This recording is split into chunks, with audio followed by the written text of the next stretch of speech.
I am going to show my YouTube channel Solution Engineers how to fix Roblox error code 525. Okay, let's start. Follow my all step.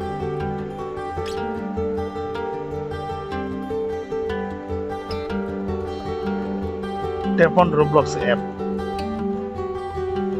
Click on app information. Click on storage and cache. Player cache and player storage.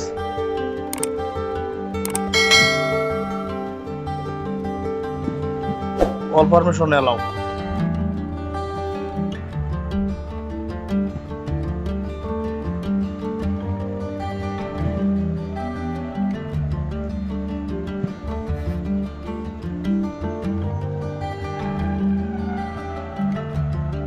Open Play Store.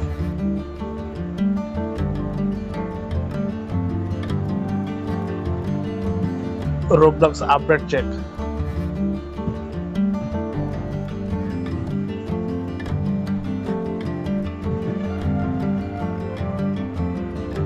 Roblox update check it. Now reset your phone and Roblox logging problem solved. Okay, thank you.